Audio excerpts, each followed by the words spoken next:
Hi, I'm Noel Kingsbury, and with my colleague Annie Guilfoyle, we run Garden Masterclass, which we started 5 years ago to do educational workshops for garden and landscape people in the British Isles. Hello, and I'm Annie Guilfoyle. We still do live events, in-person events all over the British Isles and also into Europe, in fact. But since COVID happened globally, we now have an online program and we do webinars as well. So we are now a global garden community. All our information-packed webinars are recorded and they're available from our website. They're pay to view, but members get a discount. And this is a recording of our weekly public service broadcast that we like to call our Thursday Garden Chat. It goes out at 6 o'clock on a Thursday live, and that's 6 o'clock UK time. We talk to people from all over the world, designers, gardeners, horticulturalists, nursery people, botanists. And so it's always a great range of people and always very exciting. We've got recordings here on YouTube, but masses more on our website, and our members will have access to even more. In fact, we've got hundreds of hours on our online library. And take a look at our website and see what's coming up on our diary pages.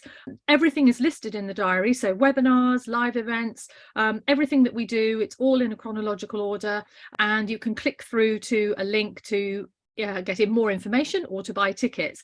And you may want to sign up for a monthly newsletter, our mailing list, or you might like to become a member. We do these weekly events for free, as indeed do our speakers, but we have costs, which is why we really appreciate donations, and you can make donations from our homepage. Well, we really hope that you enjoyed this recording, and please come back and try.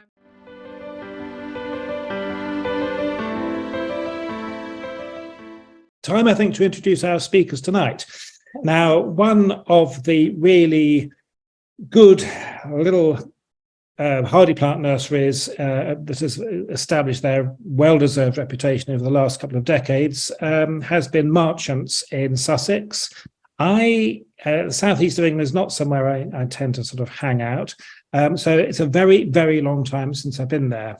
Set up by Graham Goff.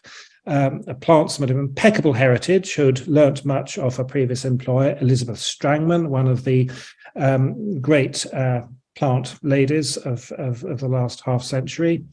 And so Marchants has established a reputation for a fantastic range of quality plants, all propagated from their own material, nothing bought in. So a nursery of real authenticity, accompanied by a rather wonderful display garden. So now Graham is taking a bit of a back seat and he's handing over to colleagues, and it's those colleagues we're talking to this evening. Hannah Fox and Henry Macaulay are currently managing Marchants, and they're going to tell us about the Marchants story. But I think, first of all, perhaps we'd like to hear from you about how you got involved in gardening and nurseries in the first place. Well, I turned up to Marchants one day. It was my favourite garden ever, actually, and nursery. And I just I'd been to a really rubbish plant fair down the road that had nothing of interest. So I thought, well, I'll go to Marchants. We're not going to mention who runs. I'll get something there. It wasn't Dixter, was it? No, it certainly wasn't. No. And I just said to Graham, "Do you need any help?" Because I had my children are both at school. And he said, well, it just so happens that I do. And that was 9 years ago. And so I started my sort of training really with Graham. And it's been pretty much for me being a 9-year apprenticeship with Graham. Yeah. Wow. Which, I could probably pay an absolute fortune for that sort of experience. So that's how I came to be at Marchants. And ironically, almost exactly at the same time, I was a trainee a student at Plumpton and a trainee at Parham House in West Sussex as a gardener, where I trained under Tom Brown for 6 years, and more recently was at Sarah Raving's place at Perch Hill, but all at the same time working alongside at Marchants. And I was in the garden side of things, Hannah was on the propagation side of things, and so things moved on. But should we talk through our bit of history then, Noel? You happy if we kick off with that? Yeah, do. Yes. Just to run you through what we're going to do just through this talk, keep Yeah. a few signposts. We're going to talk about a bit of history of Marchants, how the nursery works, and really at the heart of our operation. A bit about the garden, a few things about the architecture of Marchants, why Marchants really to us and to others is a special place. Some of the plant combinations that work particularly well for us, and really our first year in charge and some of the learnings and what the future looks like. So that's roughly what we'll run through.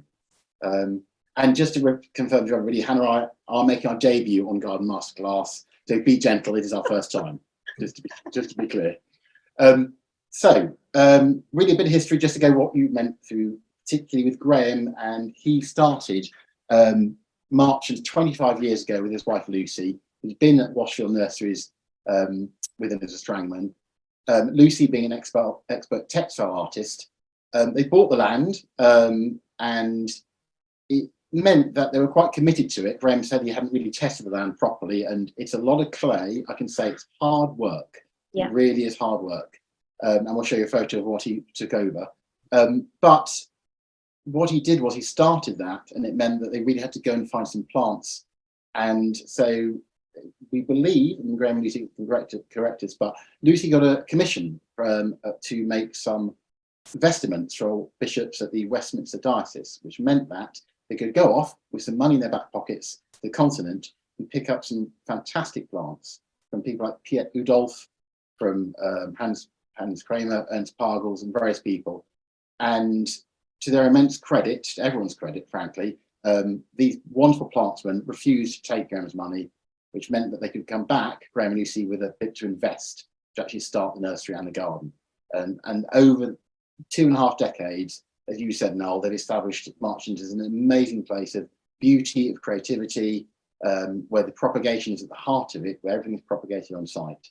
And Piet Udolf recently visited. In fact, Pete came over last year, more on that later. But over 25 years, we've done really well. But we can always show a photo, I think, in fact, we'll get started with our photos. So we shall share screen. This is the fun bit. Please talk amongst yourselves.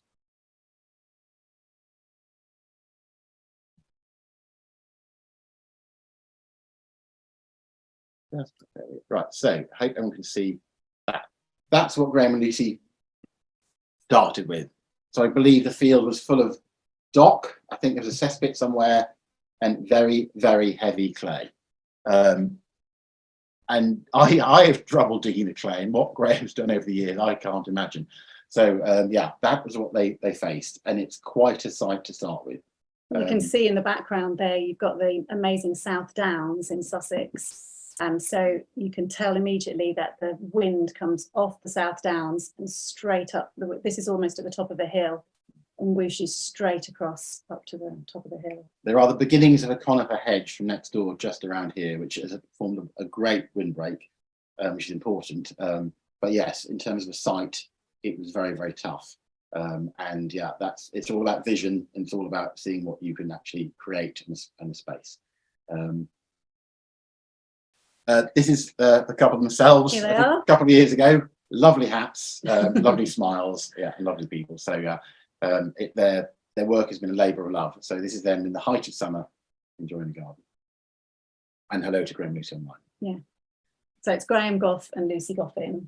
Indeed, their creation. So this is the welcome to Marchants, and yeah, we're lucky enough. We are basically east of a little village called Lawton, which is east of a town called Lewes, which is in East Sussex for people who might be further abroad. So it's, as we said before, it's clay. It's under the shadow of the South Downs, but a lovely spot. A bit out of the city, but that's a good thing. And hidden down a little lane, so we're sometimes a little bit difficult to find. And that's our nursery, which we are very, very proud of. We got a chap in with a drone last year and took some wonderful photos, and that in the height of summer, it's a lovely place to see. We'll talk about some of the architecture and the way things work, the use of materials, the choice of the hedges. It is a place of beauty. And none of that was there actually either, was it, when Graham and Lucy? So all the buildings are very much sort of designed, the style is what Graham and Lucy chose. So none of those buildings came with the site. They were very much in keeping with Sussex Barns and Sussex Buildings. Yes, over the years, the garden and nursery featured in all sorts of magazines, and really that reputation has really been wonderful.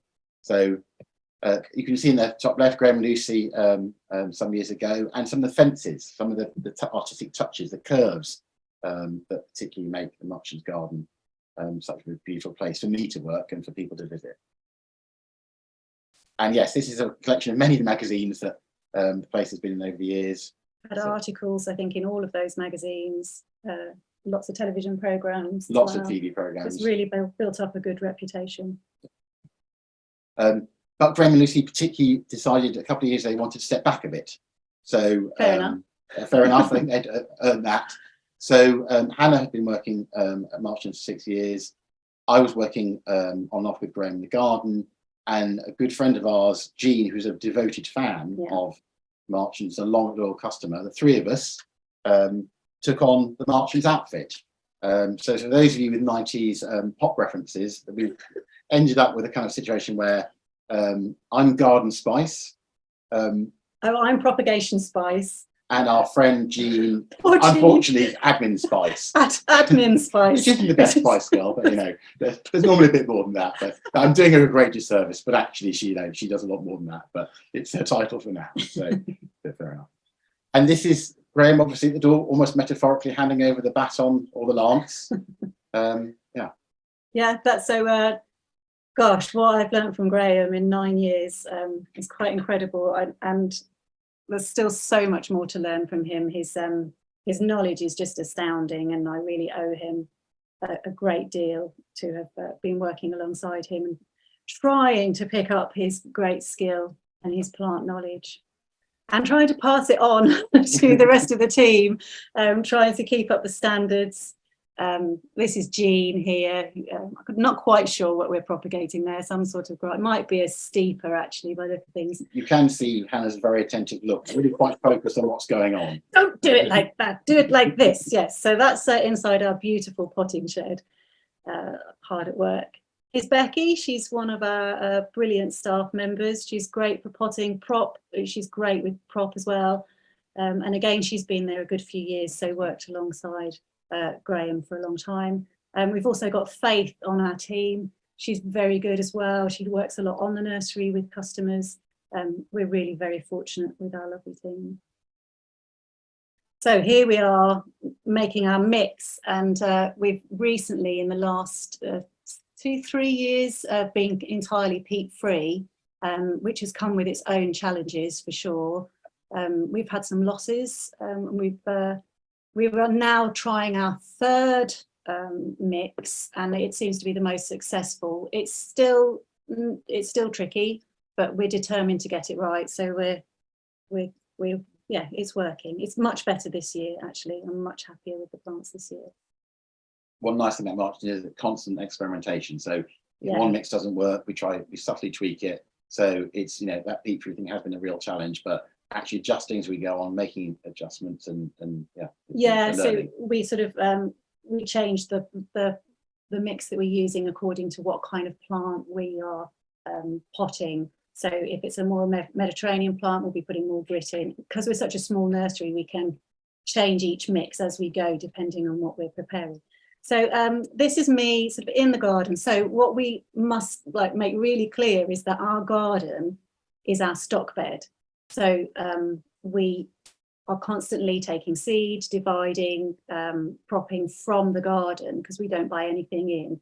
So Henry and I have to work really closely together on what part of a plant I can take away, or don't cut down the seed heads because I need to collect the seed. So there's constant conversations between us, aren't there, about what we can take. This is one of my favourite jobs, is collecting seed. I get so excited about different seeds, all the different forms they come in. They're just amazing engineering that they've got. Each plant has its own engineering, really. I think we can learn a lot from seed. And it's also really nice in the winter to have something with a little promise in it, something that makes you realise it's all going to get growing again. I love them. This is clematis cross diversifolia hendersonii, one of the lower growing perennial clematis, which is really beautiful. So yes, after collecting the seed, we're sowing the seed. Again, all peat free, everything's peat free, our mixes. And this is the beginning of some germination happening here.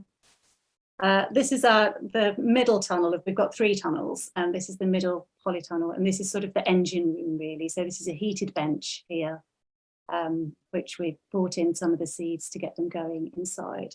And so all the plants, most of the plants start off after the first splitting or cuttings. They come into this tunnel to start their journey. The scale of what's going on is fantastic. I put this photo on Instagram, and someone asked the question, what's in the pots?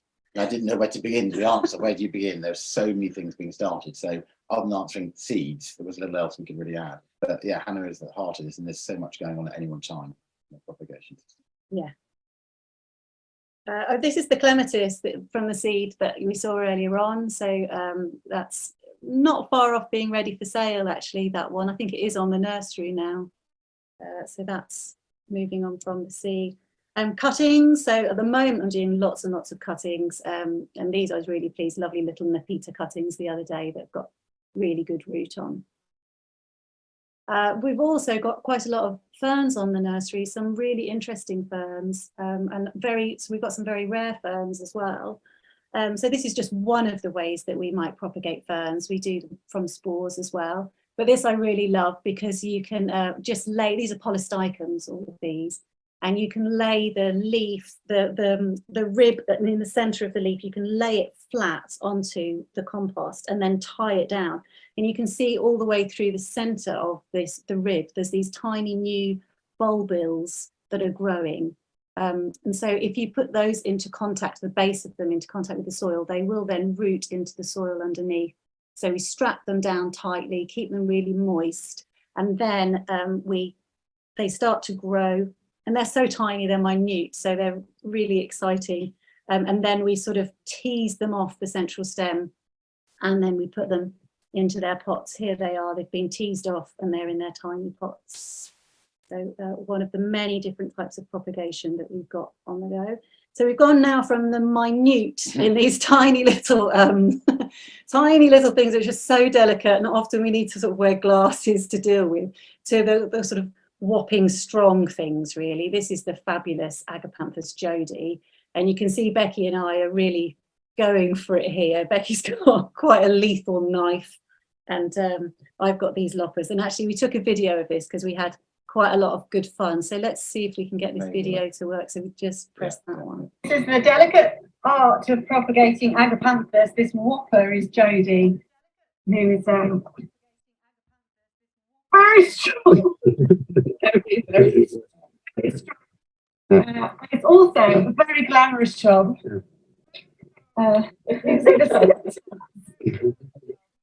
Very impressive. And using loppers. And loppers and where's your name, Becky? Good grief. This one's quite good. And a medieval implement, isn't it? Yeah. And we've just used 2 forks back to back and heavy spades and lots of water. That sort of thing. And a bucket here. Hence that. Very delicate. Beautiful. We like to have fun at Marchants because, well, that's the main reason we do it, really, isn't it? Is we just enjoy ourselves. We love the plants. So now the plants have been propagated by whatever form, and then we move them through the tunnels to gradually harden them off and acclimatise them. This is the last tunnel that they are in, which is much brighter and airier. And then they go onto this standing ground, which is outside, till they've got really good root system. And then they're fully acclimatized, and then we put them down on nursery when we're very happy that they are healthy and well rooted. And here they are. It's something we take great pride in, that we always want to make sure our plants are fully rooted and ready to go.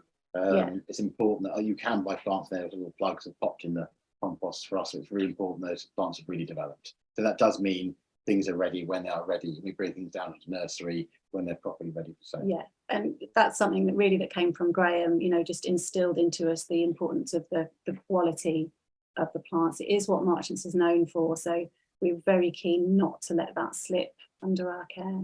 And this picture, actually, you've got a couple of our own hybridizations on. So the agapanthus is, on that picture, it's called Hannah's Crosses, because it was a hybridization that I did between a short agapanthus and a very dark one. And it came with and then out of those crosses, those seedlings, we picked our favourites. And then now the Fox series. So there's the Blue Fox, Blue Vixen, and Blue Cub. And next to it there is Sedum Marchant's Best Red. So that was one of Graham's brilliant sedums, and it was given an AGM actually because it was considered so good. So we do intend to continue hybridizing and selecting good seedlings as we find them around the garden. And this is just to show you really how the nursery is laid out. It's laid out very much like the garden beds. So it's we like to lay them out so that you can see contrasts between plants and how you might like to recreate that in your own garden. So there's definitely contrast of grasses and textures and colours. This is the beautiful Salvia nactiflinda at the front. There's a Dianthus teluet is in the corner. That's one of something that Graham found in Brittany on one of his travels. At the back, there's a panicum. I think that might be Heavy Metal Mark II behind. I'm not quite sure. Yeah, so again, you can see the contrast that it's very much in the garden between textures and colours and forms. There's another of Graham's choices. This is Hemerocolis Lawton Tower, looking fabulous, again against the grasses. Just a lovely idea for how to do the planting in your own bed. So the nursery looks like the garden, and now Henry's going to show you a little bit of the garden. As we mentioned, the garden, it's about 1.5 acres, and the key thing about it is, as we said, it is our stock bed. It's not somewhere you can just walk in and say, I'd like to plant, 45 Rebecca's here, because I like the idea of it. It's somewhere, it's a bit like being in charge of a small botanic garden, because each plant is identified and valued, and within climatic challenges, we try to preserve them as much as we can. We do lose things occasionally, but we do our best to make sure they get the best they can. It's laid out, it's not like a prairie garden, as people sometimes confuse it. It's a naturalistic style, and as Hannah's pointed out, the idea is that you can place things in the appropriate spot, whether they need shade, moisture, heat or light or dry, whatever it is, but ideally bring out the best in those plants up against some other plants which will bring out the best in each other. So as we mentioned, it could be form, it could be colour, it could be contrast, it could be height, all sorts of different things. And yeah, it is a beautiful place to work. I'm very lucky to be there because when you're immersed in it, it's a beautiful place to be. Some of the things we do particularly specialise in, this photo just shows off some of the things that we are particularly proud of. Hannah's already mentioned our agapanthus. We're quite known for that as a nursery. Some persicarias too, and at the back of that, sanguisorbas as well. Some plant combinations, we'll touch on it briefly later, do really work together. And just because you're planting somewhere where you want to keep plants distinct, it doesn't mean you can't plant them in a way that they really help accentuate the best of each other's plants.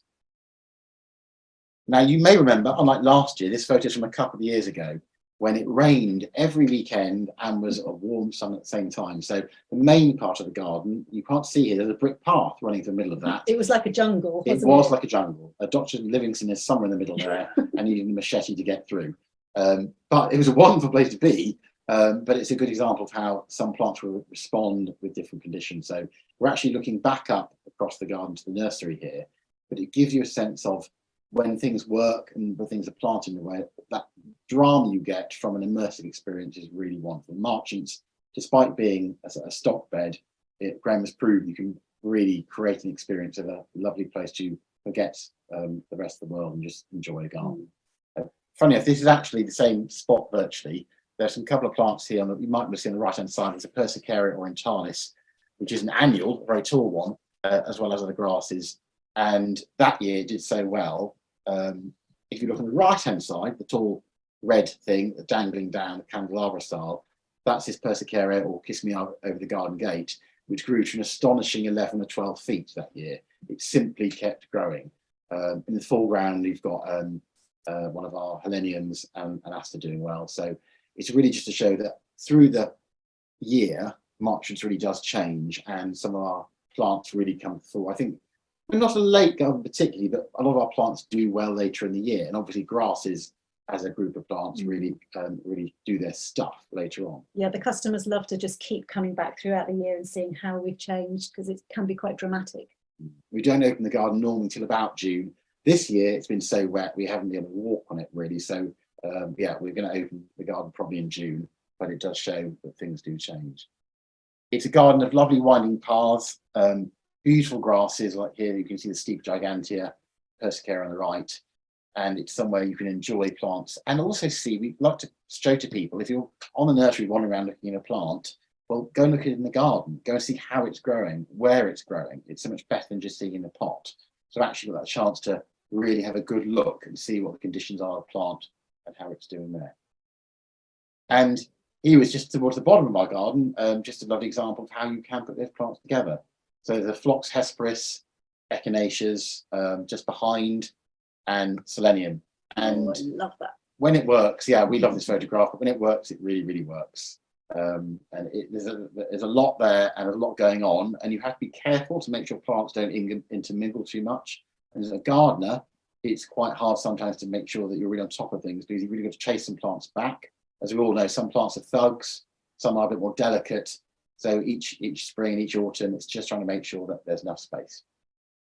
And here I think we're a little bit of a walkthrough just to show that area in a little bit more detail. Just a little short clip. That lovely Selene and Wallachianum. Fantastic lilac squirrel, sanguisorba draping on the right.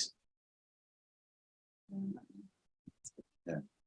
And that's our mound, which is near our pond, which is at the bottom of our garden. Oh, that's pretty. This is the light photograph, which is really just to remind everyone the one thing that we face, and Graham particularly faced when he started, but is clay. And it's something for me to get used to. I've been used to working on green sand. My back muscles will tell you clay is a different story. I am really getting used to it, especially wet clay. So digging the last few weeks has been quite interesting. But this was taken last summer, as we all know, when our mercury hit 38 degrees centigrade, which was a real challenge. And clay is a good, it retains moisture and a lot of things for it. But when it gets this bad, and this was early in the season, we had cracks up the Grand Canyon, and you could lose a small child down one of them if you weren't careful. So you really have to be on the careful side in terms of making sure mulch is important and trying to really just look after the plants as much as you can. We watered briefly last year in the garden, but it wasn't sustainable for us, and it's not something we really want to do going forward, to have to water borders. So we will be talking in a minute about adjusting our planting. But yeah, clay is a challenge. I don't run away from that. One of the reasons that we don't have many tulips or other bulbs, in fact, is that clay does hold the water. So we have winter wet. Some of the bulbs we do very well with Camassias, which Graham planted here near the entrance to the nursery, which of course do like moisture. So there are some things that can excel in some of our climate. It's that winter wet that can be difficult for some of our plants. But yeah, Camassias is something we do. Generally, bulbs we don't. And grasses, a real speciality for us. This is Pennisetum alipocurides Black Beauty, which actually is not only a fantastic plant, but it really, really does need a bit of wet. So last year, I think you can see the bottom of this. There's a little white spike just at the bottom of one of those flower plumes. Well, early last year, when we had that drought that went on for months and months, all of our Pennisetums had white spikes on. For the first time that we'd ever noticed them. So all our customers came in are really, really keen to find the Pennisetum with white spikes. And all it really was the drought. That the plants had sort of shut up shop and couldn't cope. But when the weather does do its stuff, and when it is a normal year, if there is one, it's this sort of thing that does really well. So yeah, just the way those grasses catch the moisture, catch the light, and the movement they give your garden is something that can really inspire. So we're very lucky. This is Agapanthus quint drops, one of our beauties. Agapanthus, particularly our specialities, and yeah, we do like the Agapanthus. They are coping well with our climate. This is one of our dark blue ones, but yeah, you can see the colours. You can see how stunning these are. In the right place, they really, really do excel. And this is one little thing to mention. The punters can't see it because it's so early in the year. We have something that we've called the Klimt bank, which is simply that Graham and Lucy planted a bank lower down in the garden with just this panoply of colours. And it is like a Klimt painting. And one of the crocus does well here. It's a well-drained site.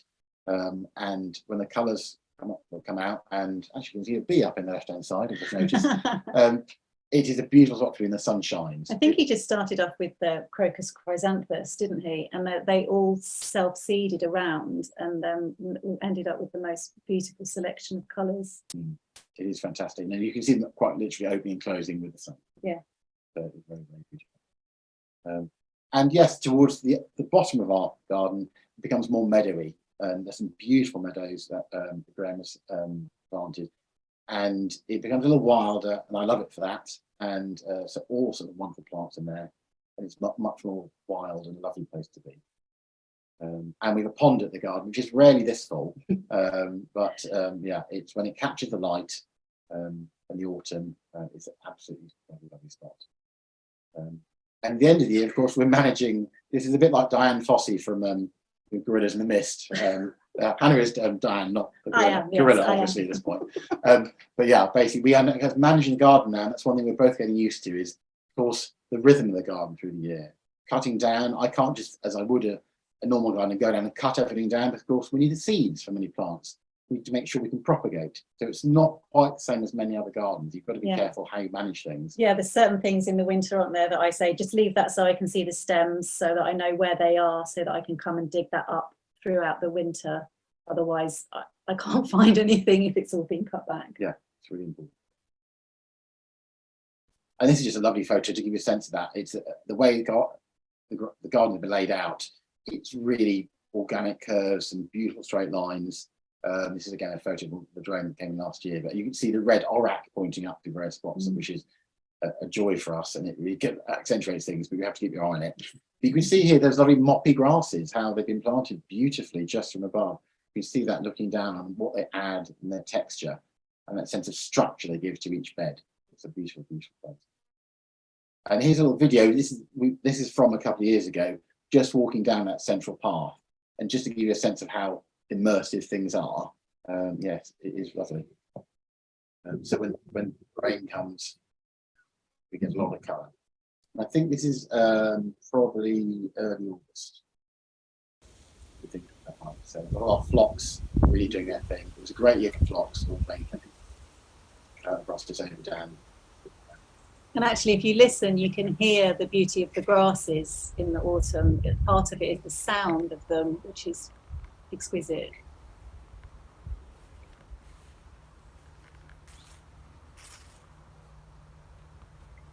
And you can see that the planting sort of goes over the path. It's not all held back tightly. It's very free-forming, and it's very immersive, like Henry was saying.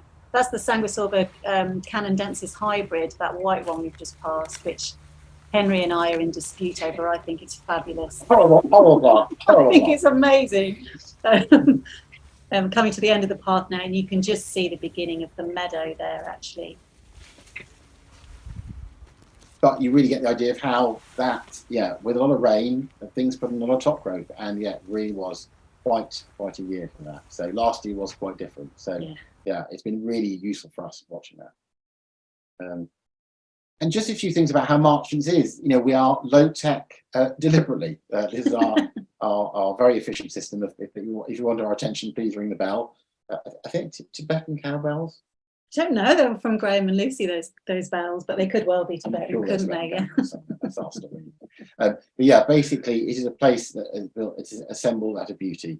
And this, for example, is our shade barn built out of larch. In fact, this is the chap Charlie who built it, and he came in the other month, and it was lovely to meet him.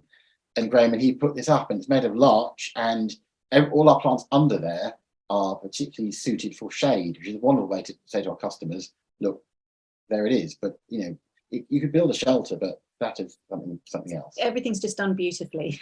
Yeah, we are biased, but yeah, we don't take credit for any of it. So it's our story. This is something we actually know as the bum bench. Because you look closely, it's a kind of indents. It's very Marchants. It's a nice spot to sit. I think this is the point where Hannah came a few years ago and sat down and fell in love with the place. Yeah. But yeah, if the cheap fits, I guess, you know, then you can wear it. So yeah.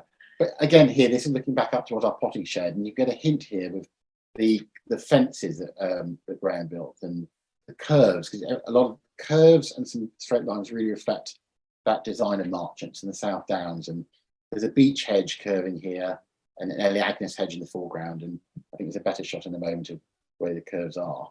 Yeah, yes, looking back further south towards our nursery, you can see really there what the curves are like. And there's a box hedge in the foreground, the beech, and even the Elaeagnus further on. So the gentle curves, the downs in the background, everything's built to echo context. And I know context and landscape are often words overused in garden architecture, but I think we feel for Marchants it definitely applies.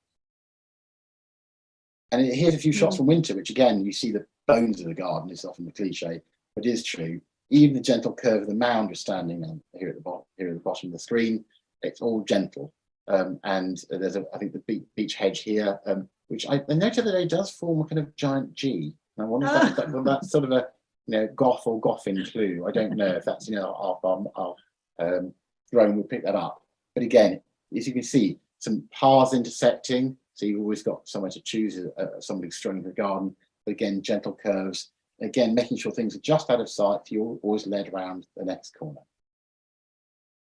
And even at the front of Marchants is a laid hedge. That wasn't enough.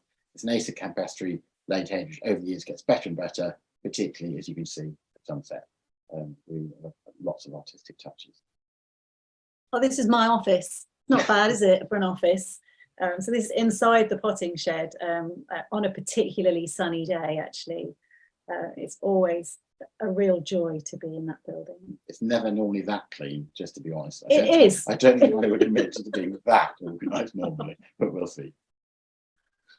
And a naked plug, one of the lovely things we have in the garden is a holiday let for the buyer, which Graham and Lucy, I guess, rebuilt. Yes, they did. They had to move it slightly back from the lane, the whole thing. So it's a real undertaking. But if you're looking for somewhere that's special to stay in a beautiful garden, look at March's website. Look at the buyer. It's absolutely exquisite. Like everything Graham and Lucy do, it's done with a real artistic vision. Very beautiful. And really, just simply a few plant combinations to show that although you can, when you plant a garden that's all about preserving the plants, you don't have to have them in rows. You don't have to have them by genus or species or however you want to do it. So this is our Agapanthus Findley's blue with a feather boa style lilac squirrel sanguisulva draped to the top of it. And again, you can see that combination brings out the best of both. This is a buddleia, which, if you look at the flower plumes, I mean, it's astonishing. It's called Dartmoor, and it's having sort of an argument or an embrace, whatever you call it, with a Rudbeckia laciniata razzle dazzle. And again, that yellow and purple really does shine. It's one of Graham's dahlias, actually, which I think was a cochineal seedling. This is Mini Jaffa, and is that Quink Drops next to it? I think it's Cobalt Cracker. Cobalt Cracker. Yeah. We don't really know what that one is. Yeah, it's beautiful. It's a good Agapanthus. And this is actually it's I think Marina Christopher's sanguisulva CDC 262. Sounds a bit like a robot in Star Wars. Very catchy. As you can see, beautiful, and with the Persicaria pink lady in the front of it. Just again, some plants do work together, and the plantings there really is accentuates.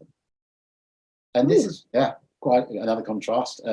Persicaria taurus, which again with a bit of moisture, just flowers its socks off all summer, and that vivid deep red.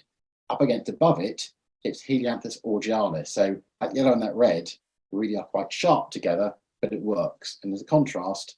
You don't need the ankles of that Helianthus, but you want to see it standing tall, and that's what it does. And here, just one wide shot of a border. We've got in the bottom left, Sedum Carl Funkelstein, a great big swathe of pale blue Ringing Planium, an unusual buddleia at the back from the Nanho series, and a flocked here too. So a lot going on. Persicaria is that polymorpha at the top. Absolutely. So all that contrast of form, colour, texture. It was interesting. And lastly, we actually do sell one plant, particularly on our nursery, comes with a massive health warning. It's Camerian angustifolium style rose, which is the lovely pink thing you can see. We here. try and convince people not to buy it, but Yeah. they love it so much that we Yeah. we just say it's like if you've got a great wild area, it's wonderful for wildlife. Yeah. And actually you can, it doesn't stop other plants growing, does No, it? So, it just runs like Usain Bolt. It Yeah. literally will, it's astonishingly speedy. But here it's with that lovely cardoon on the left hand side, and red auroch again. red auroch on the left hand side, and Yeah. the Sanguisulus scipino. So yeah, again, you can put things together even in that garden. So this is talking now about our takeover, really. Not Yeah. that we've taken it over, but the handover, I should say, Yeah. for us to manage it. I think this might have been one of our very first days, looking a little bit nervous of the year ahead. It's been really interesting for us because obviously I'm certainly making a comparison the other day for us. It might be easy to take over a plane when it's taking off the runway, but we took over a plane when it was mid-air, which is incredibly privileged, but at the same time, obviously, you're just thinking, oh gosh, please let things not go wrong at any time. So we took over last spring just after the nursery opened. Yeah, in April, when yeah. everything's growing like Billy-O. And yeah, Oh, and this photo means a lot to us. This was the team last year, Graham and Lucy on the left-hand side, Becky and Faith on the right, and in the middle particularly is John, a dear friend of ours and a volunteer who we lost last year in a terrible accident. So we have a lot to him. that was the utter low point of our year last year, wasn't it? Yeah, It was a hard. we really miss him. Yeah, really do. And some of the challenges we have in the garden we have been working with Graham obviously to map things, because it's important for us to be on top of where things are, what they are, because we are proud of our cultivars, proud of the ones we've bred. Yeah, so mapping everything is quite a thing. There's 1,500 taxa in the garden, so we're supposed to know where everything is, which we don't. So we spent quite a few years with Graham trying to work out where everything was, and it's constantly changing as well. So we have to constantly keep redoing the maps as well. And just really coming to the end of this, a good example of how things were difficult. Phlox. We love phlox, and a couple of years ago we decided it was too difficult because the climate was drying up. It then rained like Billy-O all summer, and our phlox looked brilliant, which was this year. However, not only last year did our phlox look truly dreadful in the heat wave. They went crispy, brown and crispy. Brown and crispy, just dreadful. But a lot of ours have seeded around intermingled, so we've taken the decision to remove a lot of them. We still have the best ones, we have some really good cultivars, but we have removed a lot of phlox because we're having to adjust to the climate. Last year was simply too tough for most of the plants, and no matter what you do, you can't be watering them all hours a day, so you really have to change your planting.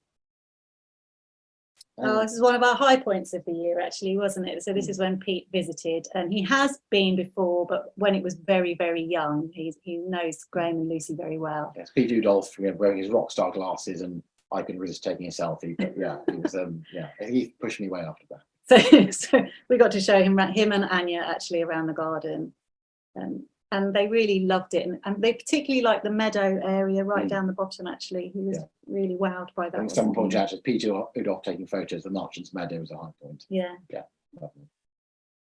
And we just to end, although Faith isn't here and Jean, our silent partner, isn't here either. It's a nice photo of the team taking the book last year. So yeah, I think that's very much us. Yeah, and we're just looking forwards now, aren't we, about things that we've got coming up. So we're going to try and run some events, bring some more events in. We've had a natural staking course. We're hoping to do a propagation course later in the year. Courses and courses about seeds, because I get so excited about them. Yeah. And of course, a particular plug, I'm sure Noel and Annie, we have a garden masterclass visit on the 5th of July. Yeah. So if anybody's interested in coming to Marchants on that date, place is available, I believe. We are open anyway on from Thursdays to Saturdays, but we're also opening this year for the National Garden Scheme on the 25th and 26th of July. So there will, of course, be cake. So that's an added incentive to come and visit. Absolutely. Yeah. And we're just a few extra things that we're going to try. We're thinking of maybe doing some new trial beds that will maybe some like water retentive beds and some free draining beds, and just trying some plants. And always we're bringing in new plants constantly, aren't we? Yeah. So that's how we are at the moment. So yeah, thank you for your time. And yeah, I guess Noel, I don't know if there's anything else you want to throw at us, but yeah, that's the story of Marchants so far. Ooh. Fantastic. I can hear you. Sorry, about your compost, your peat-free compost.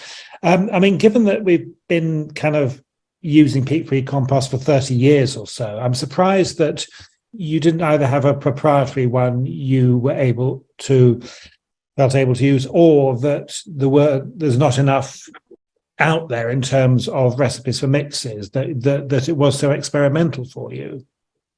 Yeah, but I think so. A lot of the compost that we tried people have told us were very good and we're having great successes with. But I think that we were changing over as a lot of other nurseries were changing over as well. And unfortunately, I think that a lot of the compost actually went downhill because they couldn't keep up with demand. Right. We heard that across the board from other nursery people as well. So we've tried. We're on like I say, we're on our third one now, and that's successful. And it is the same brand that a lot of other nurseries are also ending up with, having had very similar issues to us. Yeah. And what is that based on?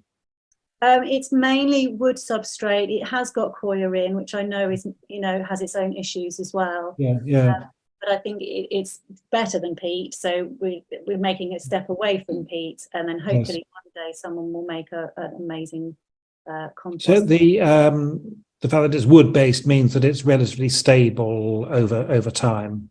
Yeah, and it's a byproduct of the forestry industry as well. So it is, in that way, it is quite sustainable. Yeah. Oh, good. Yes.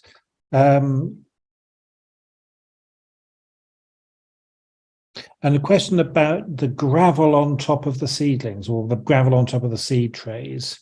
Is it a low moisture substrate, a mulch? It's just a horticultural grit. I think it's between 3 and 5 mil. That's all it is actually. Make sure obviously it's all horticultural grit is washed, so it's mainly low. There's no salt in it, which other grit would do. I personally, I think it's a really good practice. It keeps the soil, the surface of the compost moist. Even if you've got really fine seeds, they work their way up around the gravel. And no, I think it's a very good practice. There doesn't seem to be much that can't get through it actually. Tuber seedlings, which are perhaps the tiniest seedlings that we grow, I still do it with gravel, and do it really well. A question about what you might be doing to adjust your planting to accommodate for drier summers. Well, really, actually, a bit touching on that. Yes, it's really just working out what hasn't coped. So this year, particularly, we realised some of the Sanguisaurus didn't cope as well as we hoped. No. And really, we can't change everything that quickly. But certainly, trying to when I'm planting things now, I'm more thinking about that level of moisture in the height of summer, and really choosing the planting locations. And adjusting, like turning a tanker, we're adjusting our planting list and our growing list accordingly. So the other thing that we might do is move it into a more shady area if it got particularly. Some of the Millennials got particularly hit, didn't they, by the drought? So if it's slightly more shady, it could just take out the worst of the heat of the sun as well. Yeah. And there's a question actually about back to the compost. Is it silver grow? I don't know if I should say. No, we don't use silver grow. We're now using it's a Levington's an ICL mix. Right, ICL. Okay. We've tried 2 or 3, and it's been a matter of actually trying. Yeah. What about new varieties? I mean, how often? I mean, what sort of turnover of varieties do you have? I mean, well, like I say, we've got 1,500 taxa in the garden. Yes. We don't propagate each one of those no. every year. And fall over. We try to do that. So the list is roughly for sale each year is 500. And we are always getting in new seeds, going to plant fairs. We've got lovely relationships with other nurserymen, so there's often exchanges going on. But we are always looking out for new plants. We get very excited. And most of the time I bring them back in and I say, look what I found. And Graham will say, I've already got that. It's around the back of the house, you know, and I won't even, you know, it's not on the map, so I don't know we've got it. But we got some asphodel lines, some Tesslarias. yeah, Burkias and stuff. So some new ones coming in each year. We want to add to the list, absolutely. Yeah. I mean, how long do you see yourself growing something, trialing it before you put it up for sale? Sometimes we might put it straight up for sale if it's come from a tried and tested place, and we can get the research done on it. But if it's new to us, we'll put it. We don't actually have the stock beds out the back, so we will put it in the garden and keep an eye on it. Because if I need to divide it, it needs to bulk up a fair bit anyway before we can propagate. Yeah. Part of that isn't, you know, just check. Yeah. It's one thing, but taking chunks of the plant, so we need to establish a proper clump. And was there anything apart from the pennisetum that benefited and performed well in the heat last year? Oh yeah, the lithrums actually really surprised us. We thought that the lithrums would suffer, but I made a sphaeralsia, sphaeralcia. which called sour up, which just went on, and I almost wanted to wear a T-shirt saying yes, it's sphaeralcia, because that every time in the garden, all they would approach me and say, "What is that plant?" Interesting. Gosh, yeah. Until the sour up did really well. The panicums looked amazing. They had a really good. Yeah. So some things, it's interesting. I mean, orally lithium shouldn't have coped, but some plants did really cope last year. But last year we don't know if it was an extreme, because it reached such a height of, you know, almost 40 centigrade for several days. We still don't know if that's going to be the norm. I tell you what else I was really surprised about was the heuchera. I was expecting the heuchera to really suffer, and the heuchera. That is interesting. Yeah. It looked really good. Yeah. So one advantage of clay, you have the moisture still, at least, and somewhere. Heavy mulch. Yeah. Great. Okay. Well, thank you very much indeed. That was great to meet you and see what's happening at one of our great specialist nurseries these days. Can I just check? Has Annie reached her destination? I just want Annie reached her destination. I have no idea. I mean, I don't actually have a tracker on her. She's not in a police cell somewhere. That's the most important thing. Just a bit concerned. Well, she's probably stationary. I'm a police station sergeant Kingsbury. I stood up outside the pub because I want to say thank you to you guys, because that was a wonderful way to spend the last hour of my journey. Three things really. It's really exciting to see what you're doing as a way of a sort of a model of a really established nursery in new hands and safe hands. I think that's just so exciting. Also, thanks for plugging the event. Wonderful. Also, we'll Sicily together next week. Oh yeah, we're going to Sicily together, Annie, aren't we? We are. We'll enjoy watching you boss on next week. Yeah, brilliant. In Sicily, I'm sure Annie will be able to practice her driving and phoning skills at the same time. Well, very Italian, I'm sure. No, this one called hands in this country. I don't know if you have it in Portugal. I think that's hands-free. Absolutely. Anyway, great. Lovely to see you both. Thank you very much indeed, and wishing you all the best. Bye, everybody. Thank you.